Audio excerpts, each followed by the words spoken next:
Hello everyone, I would like to introduce myself. My name is Brian, and I am the newest member of the High Stakes team. Now I'd like to commence this video with a request for those interested in receiving more premium betting tips and predictions. If our guidance has contributed to your success in winning bets and generating revenue, we kindly seek your support in revitalizing this channel. Your assistance plays a crucial role in bolstering our presence on YouTube. You're welcome to explore our Patreon support tier or check out our various plans.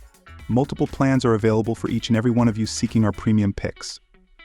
Pittsburgh Pirates vs Atlanta Braves. My team pick is Braves moneyline, and here is why. I'd love to try and find an angle to back Paul Skeens and the Pirates in this game, but I just don't think their offense will do enough to secure a win against the red-hot Max Fried.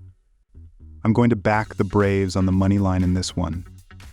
Atlanta has been looking pretty solid over the last 2 weeks, going 105 Sioux in their last 15 games. Their offense is finally back in the top half of the league over the last 14 days, ranking 14th in Fangraphs WRC 106 and 13th in WOBA.321. Furthermore, Atlanta has been very sound at Truist Park this year, logging a 2.513 home record compared to 20-22 on the road. I think the Braves are the better overall team, and I don't mind laying the juice considering they have their ace going against Pittsburgh.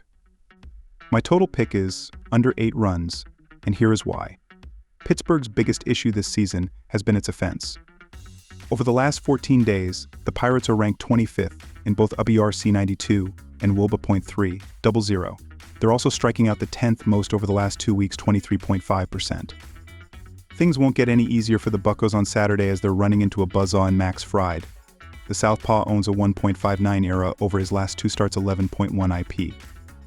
Fried also has a great head-to-head track record against the Pirates, limiting their current roster to a slash line of .221/.259/.273 over 77 at bats. On the flip side, I'd be remiss not to mention that Paul Skeens is towing the rubber for the Pirates. The rookie has been exceptional, posting a 2.14 ERA and 0.99 WHIP over 8 starts, 46.1 IP. He's on fire out of the gate, and while Atlanta's offense is on an upward trajectory, they're still not back to their dominant form of seasons past.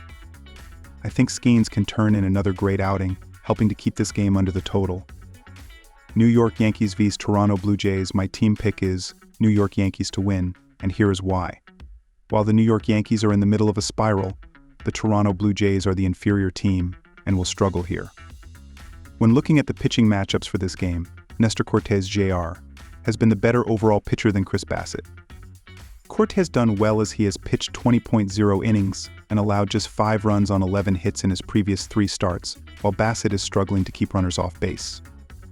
The ability to hit with runners in scoring position is a significant difference here as New York is 3rd in Major League Baseball with a .830 team ops, while Toronto is all the way down in 21st place in all of baseball with a .715 team ops in those situations.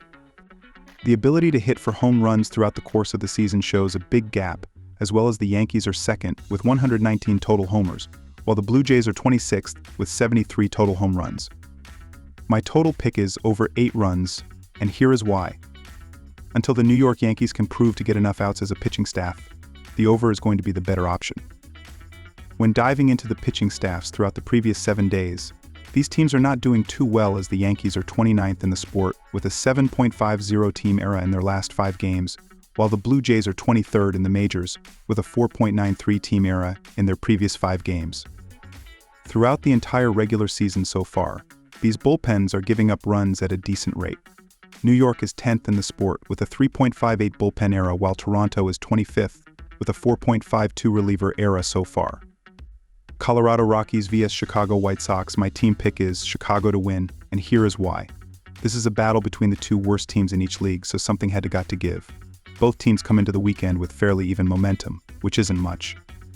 However, Chicago's 1-run win over Atlanta on Thursday should be a decent enough spark for them heading into another series at home. Colorado is 11-29 on the road this season, while Chicago has gone 13-28 at Guaranteed Rate Field in 2024. The rookie Cannon has been excellent at home this season, going 1-0 in 4 games with a 2.08 ERA. The White Sox starter did not allow a run in his last 2 outings at Guaranteed Rate Field, so he's comfortable there. Getting to face the Rockies should only help boost his confidence there. My total pick is under 8.5 runs, and here is why. With the two worst teams going toe-to-toe, we have both the worst pitching staffs and worst offenses in tow as well. In this particular instance, I believe that it will be the pitching that wins out, though due in large part to both offenses being bad. In 3 of their last 5 wins, Chicago's offense scored just 3 runs or less. In their 10 games prior to welcoming the Rockies in, they scored 3 runs or less 8 times, getting shut out twice. Colorado's offense came into Chicago with just 3 runs scored in 2 games this week. They scored 3 runs or less in 5 of their last 10. Between the two teams, there have been 80 games that have hit the under this season. The under is also 6-4 in the last 10 meetings between the two. San Diego Padres vs Boston Red Sox. My team pick is Boston Red Sox money line, and here is why. The Boston Red Sox's offense comes short again after yesterday's loss to the Padres with a final score of 2-9. The Red Sox have struggled as of late at the plate, and as a result have found another loss. While the offense is not solely to blame for this loss, producing only 2 runs against the 19th overall ranked era in the league is not going to help your pitching. On the season, Boston has produced well when batting with a batting average of .261 and an on-base percentage of .325. However, in their game yesterday against the Padres, the Red Sox had a batting average of .229 and an on-base percentage of .289. Boston yesterday managed 5 hits and only 1 run against starting pitcher Randy Vasquez before he was retired in the 4th inning for the Padres bullpen. In their last 5 games against the Padres, Boston has a batting average of only .202. Starting on the mound for the Boston Red Sox on Saturday is right-handed pitcher Tanner Houck. Tanner Houck is 7-5 with an ERA of 2.18 and 101 strikeouts in 16 appearances this season. Houck was 6-10 with an ERA of 5.01 and 99 strikeouts in 21 appearances in 2023. Michael King has a record of 1-4 with an ERA of 5.57 and 23 strikeouts in 10 appearances in his last 10 games versus the Red Sox in his career. Before their loss yesterday, the Boston Red Sox won their last 3 games at home against the Padres. I do still believe that the Boston offense will bounce back and they may be able to take advantage of Michael King, who has struggled in the past against the Red Sox. My total pick is over 8.5 runs, and here is why. The San Diego Padres have an over-under record of 8-2 in their last 10 games. In the last 5 games that pitcher Tanner Houck has started for the Red Sox, 4 of those games have gone over 8.5 runs. The Red Sox are going to bounce back after a poor offensive performance, but I do not believe that the Padres will step off the gas after a huge game for their offense yesterday. Both teams' batting should be in full swing today, and I expect a high-scoring game. Cincinnati Reds vs Cardinals. My team pick is Cardinals to win, and here is why. The Cardinals have been the superior team in this game as they should be able to control things in this matchup. There is a significant difference between the two starters as Carson Spires is 0-1 with a 5.00 ERA and a 1.22 WHIP in 2 road games, 1 start this season, while Sonny Gray is 6-2 with a 1.51 ERA and a .145 opposing batting average in 8 starts inside of Busch Stadium. These offenses have been doing well and very similar throughout their last 13 games as Cincinnati is averaging 4.15 runs per game while St. Louis is scoring 4.46 runs per game during that stretch.